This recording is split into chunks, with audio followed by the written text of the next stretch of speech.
So I'm walking around this morning and it's a new week. I like to come in and look around what we've been doing, how we've been shaping the space here in the barn for the prefab project. And I realized that one of the great difficulties and this is any entrepreneurial work, one of the great difficulties is when it's still so new and everything that has to be done has to be done. And it's really mainly just you. It's a hard place to be. You got to have faith that it's going to come through.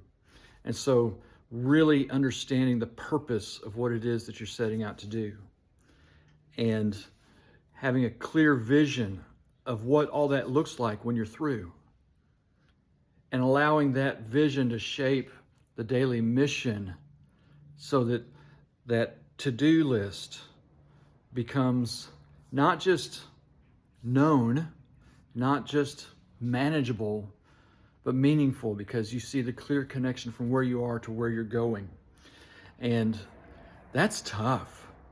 It's tough to come in and to walk into, as I'm doing here, walk into a space with 35 years of clutter that represents the previous generation's unfulfilled dreams and hopes and goals, and to start transforming that and moving that forward and turning it into a place where something that I consider meaningful can happen.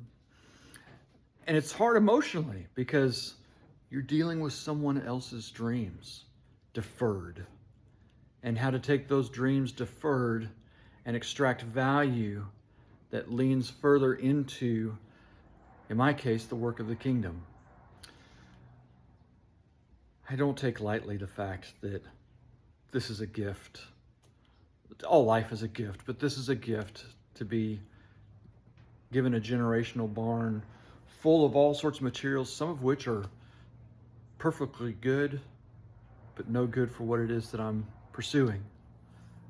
Other aspects, like all of these old electrical panels, and most of them meter boxes. And the regulations have moved beyond them. And they were perfectly viable 40 years ago, 35 years ago, 30 years ago when they were put into this space to be used someday. And they just don't hold meaning for what I'm doing. But they still mean something to Dad. And how to be faithful to that and how to respect that. And in this entrepreneurial journey, there are glimpses of progress. For example, that you can actually see the floor. That is real progress compared to where we were a month ago. That we're rewiring the entire space, that we have a new electrical input from the power company, that we're bringing that in, that we've reformatted old systems to be able to handle the new loads, and that we're pursuing and progressing responsibly with that. And that's progress. That's on a list. I've got a list of literally 17 or 18 huge projects, and then all the breakdown in like large chapter summary breakdowns. And then within each one of those, granular detail that gets all the way down to what can I accomplish in the next 2 minutes. And today, part of that next 2 minutes is putting up some reinforcing for some storage to be able to load wood that will be used over this winter to start forming these beautiful shapes and these beautiful forms that James Schildroth is designing for us, so that we can work in the winter to prefabricate what in the spring will start to house ministry out on the property north of town.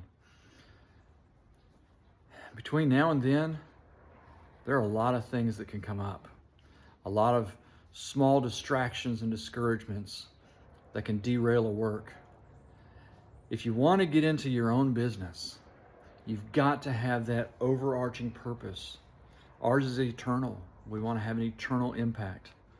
And the vision is a place where couples can come and they can draw close to each other within nature. We can serve them with lavish hospitality and let them know how appreciated they are, help mentor their marriages, to help them learn how to learn from each other. And in the process, we get to learn from them. And it's this side-by-side journey that we're on. And that's the mission.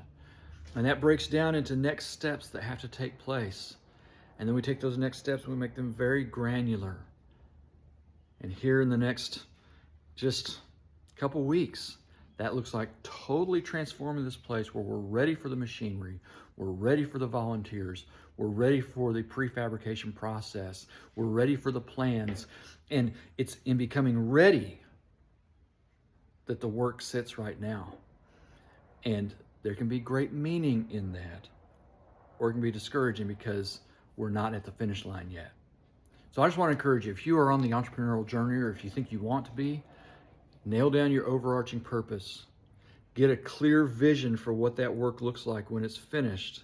And you have done everything in your power at the end of this life when you draw your last breath to have moved forward enough in your vision that you have done something meaningful for the next generation.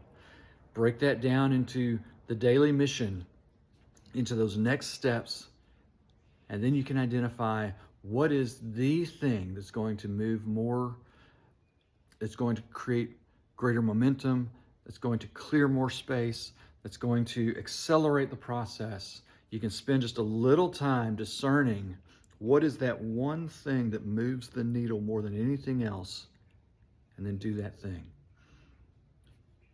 Do that thing. Do that thing. Moment after moment, hour after hour, day after day, week after week, the most high leverage thing, those things that have to be done, you just lean into it and you do the work. And you know what? I've built several businesses. Some of them have done well. They've fed our family and kept us housed. A lot of them have failed. They just haven't done anything. But when you have hold of something, that when you pursue it, it pursues you back. Like this vision and mission with Christ on the River and how to help couples.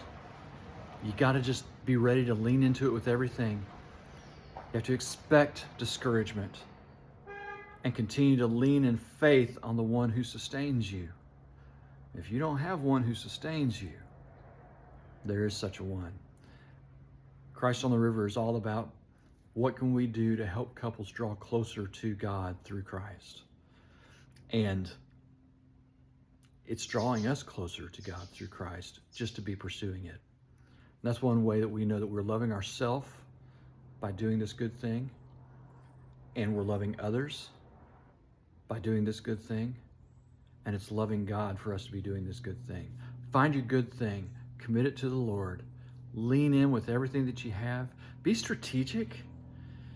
Sometimes when you have a chaotic situation, you have to be courageous enough to step in and just do what's the obvious next thing. And in time, the chaos starts to clear, clarity and order starts to take over, and you walk in one day and you realize you're a lot closer than you thought you would be at this point, even though you had hoped in your heart that you'd be finished and everything would be easy right now. Keep going. Find your purpose, find your vision, find your mission, break down all your next steps, write it all down, make the vision plain and clear so that when people do start showing up because they see your energy and excitement, that you have something for them to do that continues to advance the mission with you. And then you're in partnership with others who are working for the Lord, and that's a wonderful place to be. So if you're an entrepreneurial Christian, if you want to start making a difference, start pursuing those goals, feel free to leave a comment. Reach out. I'd love to help you in some small way if I can. We do some coaching, but that's not what this is about. I'm not selling coaching or anything like that. What I do want to do is if you are on a journey and you want to talk about it with someone who might be able to give you some perspective, reach out and let me know. I'd love to schedule a call, sit down and get to know you better, and encourage you as you do all that you can to make the world a better place for the kingdom of God. I want to leave you with this final thought.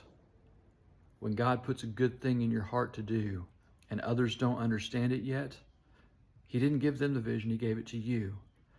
And your job is to do what you can to bring that vision enough to life that others start to see it. And then as they see the impossible happening because we serve a God who makes the impossible possible, they'll glorify Him.